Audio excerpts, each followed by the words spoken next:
Right now at 6, tough budget cuts pit Multnomah County's DA against the county chair.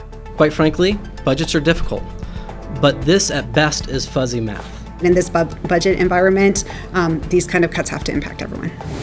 Then $6.5 million vanish from the city of Portland's coffers, and it turns out it was all a scam. Cities everywhere are falling for this. How the city uncovered the fraud and what it's doing to claw the money back.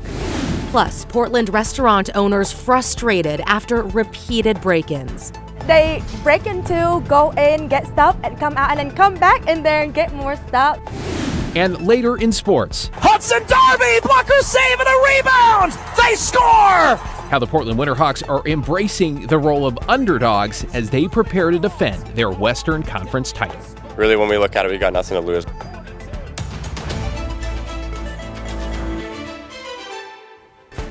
We begin at 6 with Multnomah County facing its largest deficit in over a decade and a budget proposal from the county chair that includes what some may call difficult cuts. Thanks for joining us. I'm David Molko. And I'm Christine Pitawanich. It includes cuts to almost all programs and departments. John Adams spoke with the chair this morning and the DA who's pushing back hard on the numbers. John. Yeah, Christine and David, Jessica Vega-Peterson told me it's a tough time financially for the county and everyone has to share in that burden. But some, including the Multnomah County DA, feel like the cuts are unfair.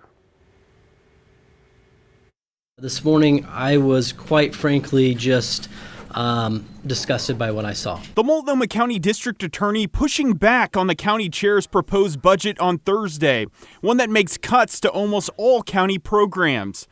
DA Nathan Vasquez says his $54 million budget will see almost $3 million in cuts. When I look at this document and it puts some green arrow up that says that somehow they are increasing public safety, if you go through the numbers, the district attorney's office, our current service level is going to be reduced by 5%. That means that this office will lose 10 people. County Chair Jessica Vega-Peterson says the budget was built to prioritize programs serving the most vulnerable in the community, including homeless services. But lower than expected revenues from property tax and other sources means the county faces a $15 million shortfall in its general fund and a decreased operating budget of $77 million. Across the board, it's a hard budget year. We have had to make cuts. We have had to reduce programs, eliminate programs all throughout the county services. While the county will retain its roughly 3,600 shelter beds and current jail capacity, 102 full-time jobs are currently on the chopping block, including the positions in the DA's office. Vasquez believes that's not what county residents want to see. And the reality is this budget and the chair's budget absolutely does not support public safety in this community, and the community deserves better. Vega-Peterson addressed the DA's concerns directly Thursday afternoon. In a statement, she said the DA's budget has increased 57% since 2019 and said, quote, "No one jumps the line and gets special treatment because they go on TV and talk loudly." Well, one of the only budgets that didn't see reductions was the Multnomah County Sheriff's Office. The fiscal year 2026 budget will be finalized in mid-June. David? Thanks, John. Appreciate the update there. In your headlines tonight, a 19-year-old driver has accepted a plea deal in connection with a street racing crash that killed his teenage passenger. Investigators say Juan Medina Dominguez was doing donuts on Marine Drive last November when his car flipped, killing 17-year-old Cameron Lively. Today, Dominguez pleaded guilty to criminally negligent homicide, reckless driving, and unlawful street takeover. A judge sentenced him to 3 years behind bars. The victim's parents telling KGW they are upset and frustrated. He was even offered a plea deal. We'll have more from them and the response from the DA. That's tonight on KGW News at 11. The FBI and authorities in Washington are looking into a situation where an airline passenger made an apparent joke about a bomb. It happened Wednesday afternoon at SeaTac on an Alaska Airlines flight all the way to Central Oregon. According to a witness, a man said, "I finally got the bomb in," end quote, after struggling to get his bag into the overhead bin. A flight attendant overheard, then the pilot ordered everyone off the plane while it was swept. The passenger and his companion were not allowed back on board. The flight took off after an almost hour-and-a-half delay. In Salem, a measure that would shield patients' medical debt from credit reporting agencies is now one step closer to becoming law. 2 Republicans joining Democrats to pass Senate Bill 605. It would bar medical providers from reporting unpaid bills to credit bureaus and lenders from using unpaid medical debt to deny loans. A similar federal rule was set to take effect in March, though has been delayed by a court challenge. The state bill now heads to the House. And the Clackamas County Commission has narrowed its search to replace former Commissioner Melissa Fireside. As you may recall, Fireside, who was elected in November, resigned last month after she was charged with 8 felony counts of theft and forgery. More than 50 people applied, and today it's down to 5 finalists. Happy Valley Mayor Tom Ellis, former Damascus Mayor Diana Helm, former Lake Oswego City Councilors Jeff Goodman and Jackie Manns, as well as Metro Councilor Christine Lewis. Public interviews for the finalists are set for May 19th, and a decision is expected later that day. Matt? All right, Christine, thank you very much. You know, we've had a lot of warm weather in the last couple of weeks, but today we're in the 80s. Portland hit 81 degrees. In fact, that is the warmest place in the entire state of Oregon for the day today. So got me thinking about, okay, how many 80-degree days have we had, and how does that compare to normal? Well, in March, we had 2 80-degree days. If you recall, the first 80-degree day of the year was a month ago today on March 25th, and we did it again on the 26th. So far this month, just the one 80-degree day. Got to 79 earlier, but just so far the one. So that's 3, right? But you know what the record is through April 25th through today? It's 5. So we're already tied for second place for the number of 80-degree days this early in the year. What about 70-degree days? And yes, today counts as a 70-degree day.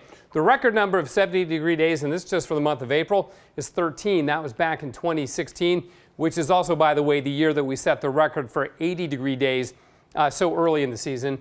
So far this April, today was day 10 in the 80s. And you know what?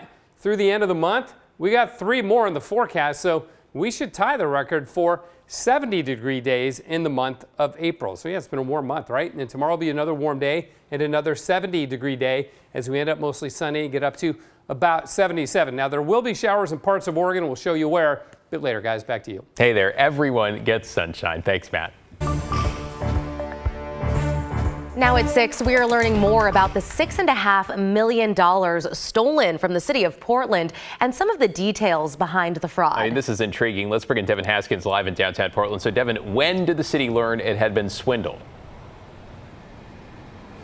Well, David and Christine, the city filed a lawsuit in New York City last week, and in that lawsuit, it said it had learned about the fraud in late March. Now, the scheme started with an email and a persistence by the scammers in order to get away with more than $6.5 million. This lawsuit filed in New York City details how someone was able to get City of Portland employees to send $6.7 million to the wrong account.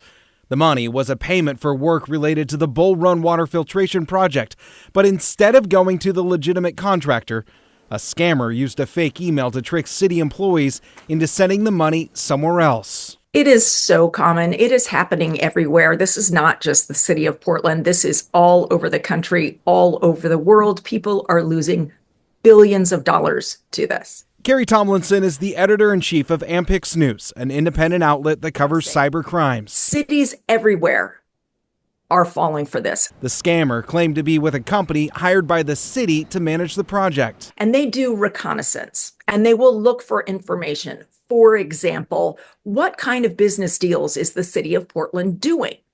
Where is a spot where I can slip myself in and do some damage? The lawsuit says that between February and March, the scammer sent multiple emails to city employees asking that a change be made to bank account information for a city contractor. On one occasion, the city sent a link which essentially worked like a password reset link, allowing the scammer to access the legitimate account and make the changes themselves.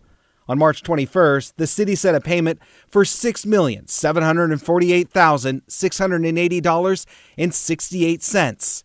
And days later, the account was flagged for fraud, and that's when the city tried to get the money back.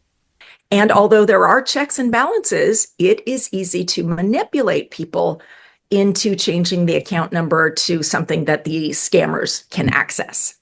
Tomlinson warns this type of fraud is not going away. Now, it's unclear if the city is making any changes to its security protocols in light of this.